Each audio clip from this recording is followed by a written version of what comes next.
everyone. Today we are going to solve practice problem 3.2 from Fundamental of Electric Circuits by Alexandro and Serdico. हमें इस question के अंदर हमें nodes के across voltages calculate करने हैं और यहाँ पर जब नोडल एनालिसिस के थ्रू हम किसी भी सर्किट को सॉल्व करते हैं तो सबसे पहले पहला स्टेप यही होता है कि हमें नोड्स को आइडेंटिफाई करना होता है कि किसी सर्किट के अंदर कितनी नोड्स हैं। जैसे यहाँ पर आप देखें, आपके पास node 1 and then node 2 and node 3 और एक आपके पास नोड 4 है जिसे हम कॉमन नोड भी कहते हैं और या फिर रेफरेंस नोड भी हम इसे कहते हैं। तो हमें मालूम क्या करना है, वोल्टेजेस अक्रॉस, हमें नोड्स के अक्रॉस वोल्टेजेस कैलकुलेट करने हैं। तो हम नोड 1 के वोल्टेजेस को V1 कहते हैं, फिर V2 और V3 हम नोड 3 के अक्रॉस का वोल्टेजेस देते हैं। तो जब नोडल एनालिसिस कर रहे होते हैं तो बेसिकली हम एनालाइज कर रहे होते हैं कि किसी नोड के अंदर इंटरिंग करंट और लीविंग करंट क्या है और कितना है, यानी KCL के थ्रू हम नोड्स को सॉल्व करते हैं और वहाँ से हमें उनके वोल्टेजेस मिल रहे होते हैं हर नोड के अक्रॉस।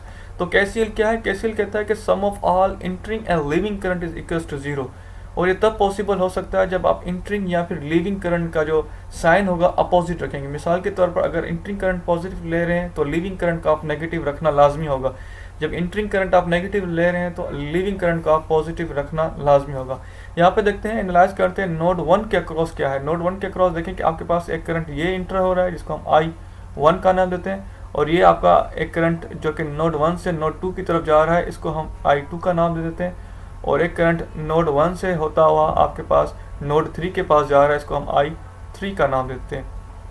इसके बाद सर्किट के अंदर ऑलरेडी IX का नाम दिया हुआ है जो करंट नोड 2 से आपके पास ग्राउंड की तरफ जा रहा है, और इसके बाद हम एक और करंट है जिसको हम नोड 3 से आपके पास नोड 2 की तरफ जा रहा है तो उसको हम नाम देते हैं I4, एंड देन एक करंट जो कि आपके पास नोड 3 से आपके पास ग्राउंड की तरफ जा रहा है, इसको हमने I5 का नाम दिया।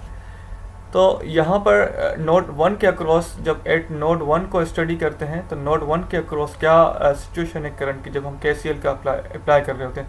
देखिए, एंटरिंग हम करंट ले रहे हैं नेगेटिव जो कि I1 है, इजिकल्स टू आपके पास आता है लीव करंट क्या कर रहा है I2, और उसके बाद आपके पास I3 करंट लीव कर रहा है।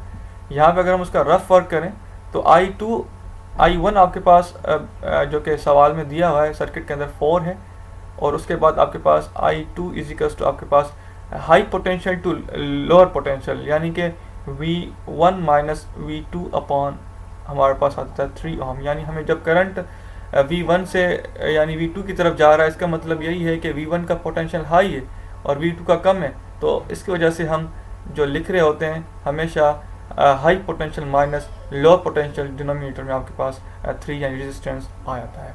और उसके बाद IX की अगर बात करें तो हमारे पास IX हमारे पास आता है जो कि I4 की हम बात करें तो वो इजिकल्स टू आपके पास 4IX के बराबर है। और अगर हम V2 के अक्रॉस से जो IX से अगर IX की बात करें हम तो हमारे पास आता है V2 अपॉन आपके पास 4 ओम, यानी कि हम ये निकाल रहे होते हैं V इजिकल्स टू IR के थ्रू। I इजिकल्स टू आपके पास आता है V अपॉन R। तो यही हम सिचुएशन हर नोड के क्रॉस कैलकुलेट कर रहे हैं, इसी तरह हम हर नोड के क्रॉस करंट को कैलकुलेट कर रहे हैं। तो अगर हम देखें आपके पास I3 की क्या वैल्यू, I3 इजिकल्स टू आपके पास आ जाता है V1 माइनस V3 अपॉन आपके पास 2 ओम रेजिस्टेंस, ये आपके पास यहाँ पर है, यानी हाई टू लो पोटेंशियल जा रहा है।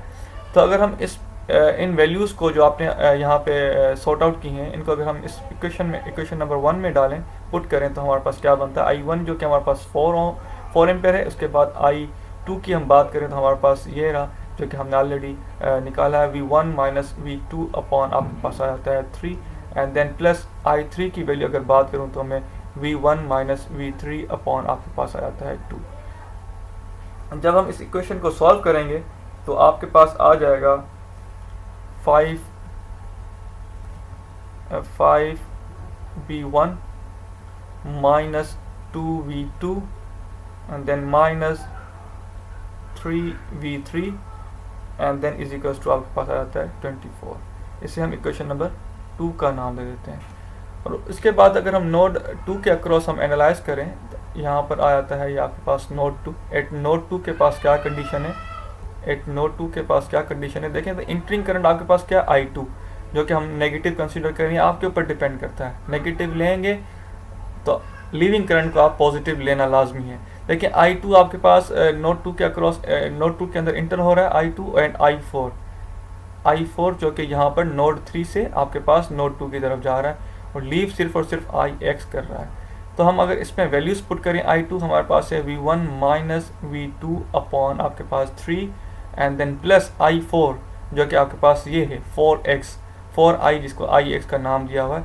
जब हमने I3 यहाँ पर IX कैलकुलेट किया था तो आपके पास I4 हमने कैलकुलेट किया था, ये यहाँ पर ये रहा I4, उसका नाम है I4। देन I4 हमारे पास आता है 4IX एंड उसके बाद इज इक्वल्स टू IX जो कि हमारे पास ये ऑलरेडी हमने कैलकुलेट किया हुआ है, मतलब कि सॉर्ट आउट किया हुआ है। V2 अपॉन आपके पास 4 आता है। Then V1 minus V2 upon 3 then plus 4IX जो कि V2 अपॉन आपके पास 4 है, जो कि यहाँ पर आपने ऑलरेडी निकाला हुआ है, is equals to V2 upon आपके पास 4 आता है। जब हम इस इक्वेशन को सॉल्व करेंगे, इसको हम इक्वेशन नंबर 3 का नाम देते हैं। देन जब इस इक्वेशन को सॉल्व करेंगे तो आपके पास कुछ आंसर आ जाएगा 4V1 plus 5V2 and is equals to आपके पास 0। ये आपके पास इक्वेशन नंबर हमने 4 का नाम दे दिया। अगर हम नोड 3 के अक्रॉस एनालाइज करें, एट नोड 3 की अगर बात करें तो यहाँ पे देखें तो हमारे पास एक इंटरिंग करंट जो कि I3 है, जो कि I3 हमने लिया नेगेटिव, इज इक्वल्स टू आपके पास आता है लीविंग करंट जो कि I4 है एंड I5 प्लस I4। तो I3 की वैल्यू ऑलरेडी हमने यहाँ पे सॉर्ट आउट की हुई है, V1 माइनस V3 अपॉन आपके पास 2 then is equals to I5 की वैल्यू हमारे पास आती है I5 हमने नहीं निकाला हुआ, जो कि I5 है इज इक्वल्स टू हमारे पास क्या है V3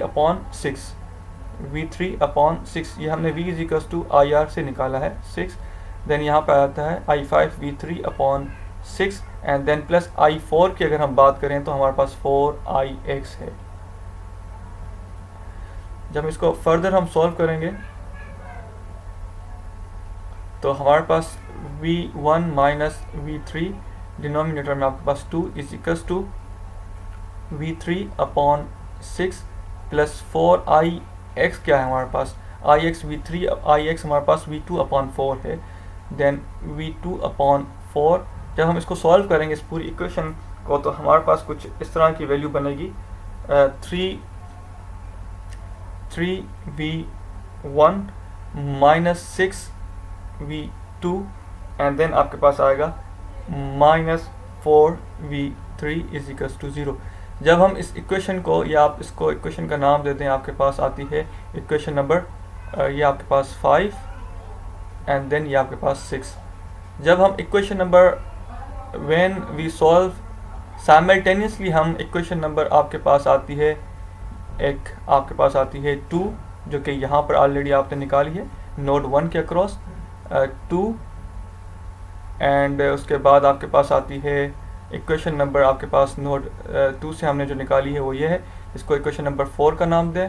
एंड उसके अलावा आपके पास इक्वेशन नंबर 6 जो कि आपने नोड 3 से निकाली है। जब हम इनको साइमल्टेनियसली सॉल्व करते हैं तो आपके पास ये साइमल्टेनियसली सॉल्व होती हैं कैलकुलेटर के थ्रू। साइंटिफिक कैलकुलेटर में आप मोड के ऑप्शन में जाएं, उसके बाद 5वें नंबर पर आपका इक्वेशन है, इक्वेशन को क्लिक करेंगे तो 3 इक्वेशन है, तो आप उसके बाद 2 नंबर जब क्लिक करेंगे तो आपके पास 3 इक्वेशन साइमल्टेनियसली सॉल्व करने का मेथड आ जाएगा। सिंपल आपने उसके अंदर वैल्यूज पुट करनी इन तीनों इक्वेशंस की, इक्वेशन नंबर 2 की और उसके बाद आप इक्वेशन नंबर 4 की और इक्वेशन नंबर 6 की, तो आपके पास वैल्यूज आ जाएंगी V1 is equals to 32, V आपके पास 2 is equals to minus 25.6 and उसके बाद V3 हमारे पास आ जाता है 62.4 वोल्ट। यानी जो हमें कैलकुलेट करना था वोल्टेज अक्रॉस नोड्स, तो आपके पास ये आ जाते हैं। मैं उम्मीद करता हूँ आपको समझ में आया होगा और इसमें कोई कन्फ्यूजन नहीं होगी। अगर कोई भी प्रॉब्लम हो तो आप ज़रूर कमेंट बॉक्स में कमेंट करें, उसका आंसर दे दिया जाएगा। Bundle of thanks for watching.